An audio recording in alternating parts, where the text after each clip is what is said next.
Megan Hicks of I Run Far. I'm with Brittany Peterson. It's the Thursday before the 2021 Western States 100. Hi. Hey. Back again to do this. Here we are.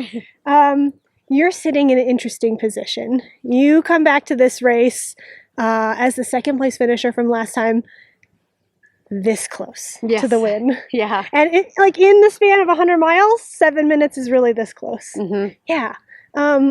What's in your mind? I mean, I think the main thing is really just, it's easy to get caught up in comparing to 2 years ago, where I think really I'm just trying to refocus on this as a totally new year, a totally different experience probably. I mean, new competition, different conditions. So I think bringing the highlights from 2 years ago, learning from 2 years ago, what do I think I could improve on, and then just doing the same thing as far as staying in my own race and just taking care of myself. I think that's a really great point about not trying to replicate or pretend that this is 2019.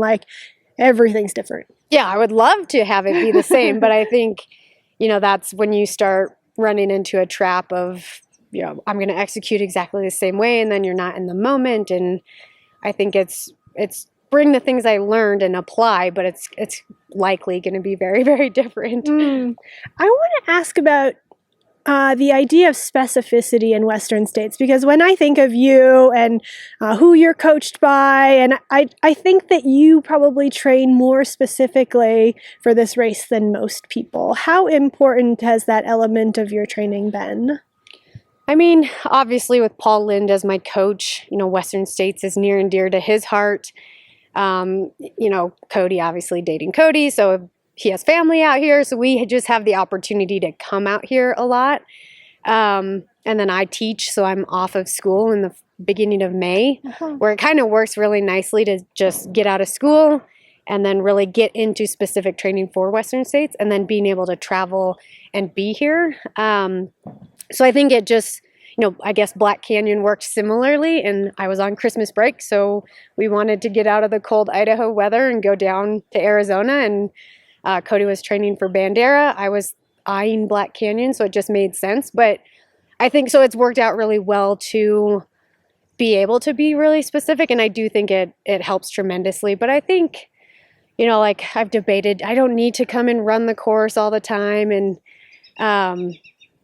because I know it so well already. But at the same time, it never loses its novelty. It never loses, Paul is you should go run different trails. You don't need to wear yourself out on these trails. But it's I get such gaps in between that I never feel like they're, mundane or things like that. So I think it's just fun to know the trail really well, and I guess feel the love that the Lind family has for it. So that has rubbed off on you a bit. Yeah, I mean, I guess it's hard not to. Right. When I first started getting coached by Paul, and I hardly knew anything about Western States, admittedly, he would send me pictures where am I? And it'd be No Hands Bridge. And I've never seen this before. Yeah. So it's just kind of cool to think back of just how it's evolved. Of now, Paul still likes to play trivia. Now the trivia questions are a lot harder because we're past the basic stuff. We're like Jeopardy for 800 now. Yeah, exactly. Yep. That's amazing. Do you see the race for the win or the race for the women's podium coming down to the last 5-6 miles this year? Oh, man. There's a lot of talent, obviously. There's a lot of question marks with some people with their first 100-milers, some people with brutal leg speed.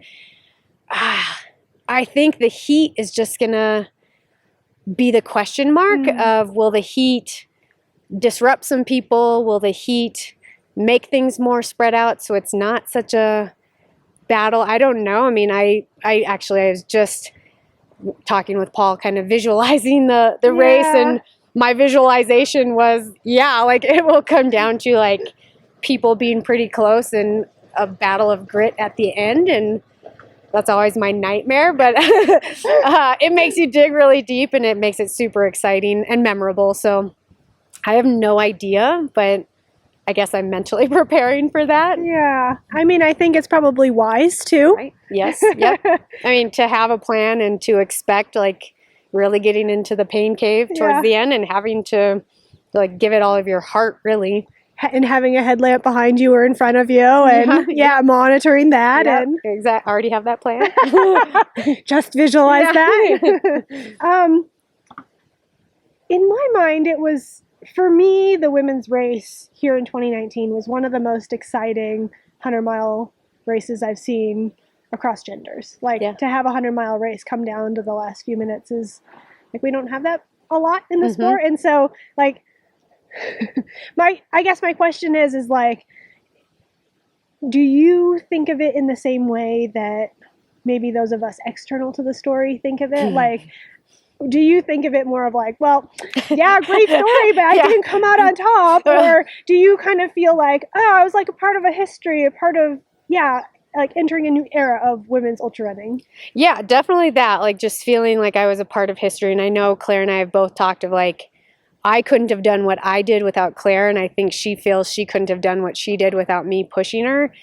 So, I mean, definitely so memorable where, you know, I think there's just a little ping of like, oh man, I didn't come out on top, but I still look at it as like, holy smokes, that was my first Western States, and to cross Highway 49 together and, you know, lead Western States for a small portion of the race is still incredibly special. But I think... And to not be leading at like mile 13. Have it be like 94. Yeah, for sure. But yeah, I mean...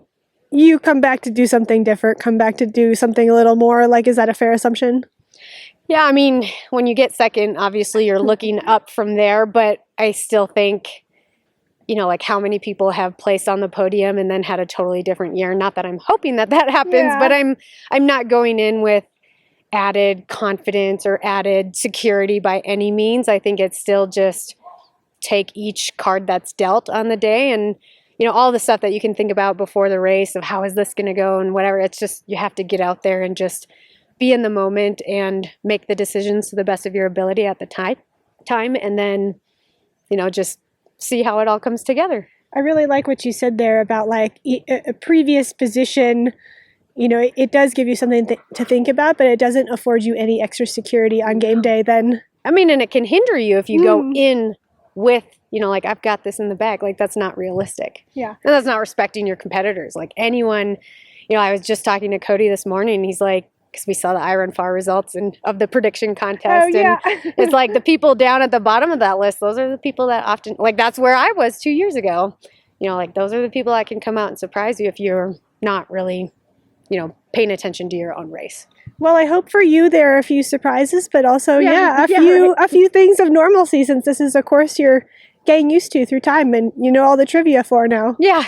And I think too, like, not discounting the experience I have of like, I know how to race it and I know how to run in heat, and, you know, like, fueling, we hope will go well, and we'll see how the stomach handles the heat, but that's what we've been preparing for. So I think those are all the things that you just got to consider and take moment by moment. Awesome. Well, best of luck to you. Thank you on this journey from here all the way to Auburn. Yes, it should be a fun one. See you out there. Yeah, thank you.